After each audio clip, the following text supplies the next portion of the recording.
মেনেছে।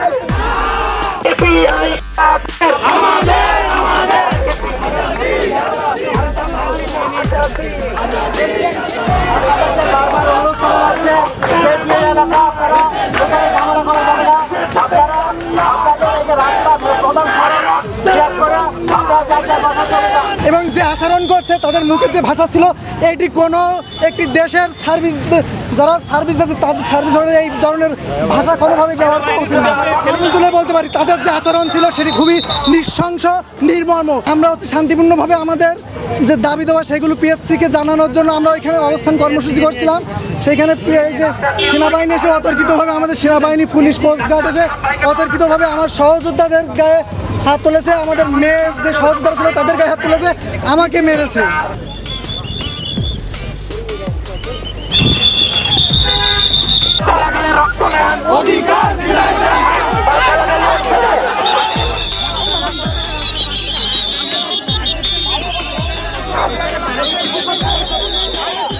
ওনারা সম্পূর্ণ শান্তিপূর্ণ একটি কর্মসূচিতে ওনারা বাধা প্রদান করেছে। আমরা এটার বিচার চাই, আমরা এই স্বৈরাচারী শাসনের অবসান চাই। আমরা শান্তিপূর্ণভাবে আমাদের কর্মসূচি পালন করছি। আমরা এখানে আজকে এসেছিলাম যে আপনার একজন 44তম বিসিএসের প্রার্থী, ওনার পরীক্ষার ডেট আছে 18 মে অথবা 20 মে অথবা 11 মে। হ্যাঁ, উনি কিভাবে 8 মেতে লিখিত পরীক্ষা দিবেন? রিটেন এবং ভাইবা মিলে নাম্বার হচ্ছে 1300। এই 1300-র ভিতর উনি কিসের প্রিপারেশন নেবে? উনি কি 1100 নাম্বার লিখিত প্রিপারেশন নেবে নাকি উনি 200 নাম্বার ভাইবার প্রিপারেশন নেবে? এবং এই 1300 নাম্বার তাকে ক্যাডারের দৌড়ের জন্য খুবই গুরুত্বপূর্ণ। আমরা আমাদের জীবন যৌবন একপাশে রেখে বছর পর বছর এই পরীক্ষাটার জন্য প্রিপারেশন নিয়ে থাকি। আর সেখানে আমাদের সর্বোচ্চ অভিভাবক পিএসসির চেয়ারম্যান উনি বলে যে প্রি রিটেন ভাইবা একই পড়া। উনি বলেন যে একজন প্রার্থীকে উনি বলেছেন যে তুমি তো লাকি, তোমার এক প্রিপারেশনে 2 পড়া হয়ে যাবে। আমাদের যিনি সর্বোচ্চ অভিভাবক তিনি যদি আমাদের ব্যাপারে এতটা অজ্ঞ হয় তাহলে আমরা যাবোটা কোথায়? তারপর আপনাদের সাথে কী হলো? তারপর আমাদের এখানে আমরা শান্তিপূর্ণভাবে এখানে ছিলাম। এখানে শান্তিপূর্ণ থাকার পর ওনারা কেপিআই বলে আমাদেরকে ওই পর্যন্ত নিয়ে আসছে। তারপর কেপিআই বলে এই পর্যন্ত নিয়ে আসছে। তারপর আমাদের উপর লাঠিচার্জ করে এলাকা থেকে ছত্রভঙ্গ করেছে। এবং আমরা খুবই শঙ্কিত যে আমরা এটা কেমন নতুন বাংলাদেশে আসলাম, যে বাংলাদেশে এখনও সেই ডিবি হারুনদের মতো আটক করে নিয়ে যাওয়া হয়, যেখানে সমাবেশ করতে দেওয়া হয় না, যেখানে আমাদের বর্তমান সংবিধান সুস্পষ্ট 37 নম্বর অনুচ্ছেদে বলা আছে যে সমাবেশের অধিকার আমাদের মৌলিক অধিকার। এটা বাংলাদেশ সংবিধান 3য় অধ্যায় মৌলিক অধিকার যে অধ্যায়টা সেখানে বলা আছে 37 নম্বর অনুচ্ছেদ যে সমাবেশের অধিকার আমাদের আছে। আমাদের আজকে সেই মৌলিক অধিকার থেকে আমাদেরকে বঞ্চিত করা হয়েছে। এবং আমার কাছে সবার কাছে আমার প্রশ্ন যে পরীক্ষাটার জন্য আমরা বছরের পর বছর এভাবে জীবন যৌবন এক পাশে রেখে প্রিপারেশন নেই, সেই পরীক্ষাটার আমরা কোনটা দিব? আমরা কি রিটেন টার্গেট করব না আমরা ভাইবা টার্গেট করব? এই লাঠিচার্জ করা হলো কাদের উপরে? বল প্রয়োগ করা হলো কাদের উপরে? এরা বিসিএস প্রিলি পাস করা ক্যান্ডিডেট, এরা সামনে ভাইবা দিবে, সামনে রিটেন পরীক্ষা দিয়ে এরাই কিন্তু বাংলাদেশের মূল স্টেক হোল্ডার, এরাই কিন্তু আপনার আমলা হবে। এদের উপরে লাঠিচার্জ করা হয়েছে, এটা কোনো কথা হইতে পারে না। কারণ এরা সমাবেশ করবে কারা করবে? এরা তো আর না পলিটিক্যাল কোনো অ্যাঙ্গেল থেকে আসে না, এরা সবাই শিক্ষার্থী। তারা সবাই মিনিমাম 3 বছর পড়াশোনা করে বিশেষ লাইনে এসে এইখানে প্রিলি পাস করে তাদের একটা যৌক্তিক রিটেনের ডেটের জন্য আসছে। এবং তাদের উপর লাঠিচার্জ করছে কারা? যারা এই বিসিএস দেয় নেই, যারা এই বিসিএস প্যাটার্ন সম্পর্কে জানে না। একটা বিসিএস কমপ্লিট জার্নি হইতে 5 বছর সময় লাগে, সেখানে একটা রিটেন পিছিয়ে যাওয়া মানে হচ্ছে আমার জীবন থেকে আরও 1.5 বছর চলে যাওয়া।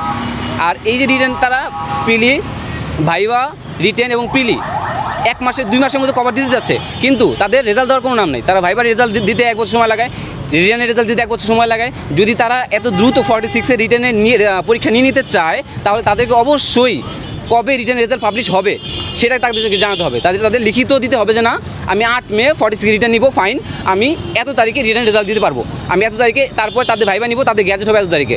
তারা যদি সম্পূর্ণ রোডম্যাপটা না দিতে পারে তাহলে আসলে 2 মাসের মধ্যে দ্রুত 3টা বিসিএস নেওয়া কোনো মানে হয় না। 46-এর পরীক্ষা হয়েছে যখন থেকে তার মধ্যে 1.5 বছর হয়ে গেছে প্রায়, যে এখন তারা ভাইবা কমপ্লিট করতে পারে নাই। কিন্তু এখন তারা 46-এ ভাইবা নিবে, 44-এ ভাইবা নিবে, 46 রিটেন নিবে এবং 47 প্রিলিমিনারি 27 জুন নিবে। একই সাথে 3টা ডেট ফালাই দিচ্ছে। এবং 44-এর যারা ক্যান্ডিডেট আছে ভাইবা ক্যান্ডিডেট তারা তো 46 রিটেন দিবে, তারা একসাথে কীভাবে দিবে? এবং তারা তো পরে আবার 47-এর প্রিলি দিবে। এই 46-এর রিটেনের রুটিন দেওয়া হয়েছে, যেটা শেষ হয় আপনার প্রায় 20 অথবা 22 তারিখে, আমি এখন রুটিনটা দেখিনি, কিন্তু তার 1 সপ্তাহ পরে আপনার 47-এর আবার প্রিলি হচ্ছে। তাহলে আমি 47 প্রিলি প্রিপারেশন নিব কখন? এটাই আমাদের দাবি যে একটা সুনির্দিষ্ট এবং শিক্ষার্থী বান্ধব রুটিন দরকার আমাদের। অলরেডি বৃহস্পতিবার এবং 3 দিনের মধ্যেই ডিসিশন দিবে বলেছিল। 3 দিনের মধ্যে ডিসিশন অলরেডি তারা সমস্ত কিছু বিবেচনা করে সকল স্টুডেন্টদের সমস্ত পয়েন্ট নেওয়া হয়েছিল, সমস্ত পয়েন্ট অলরেডি নেওয়া হয়েছিল। নেওয়ার পরে পর্যাপ্ত যাচাই বাছাই করে বোর্ডরা এই সিদ্ধান্ত নিয়েছে যে 8 তারিখের ভেতরে অলরেডি ডিসিশন জানিয়ে দেওয়া হয়েছে।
ওয়ালটন আবারও মিলিনিয়ার অফারে ওয়ালটন ফ্রিজ কিনে আপনিও হয়ে যেতে পারেন মিলিয়নিয়ার।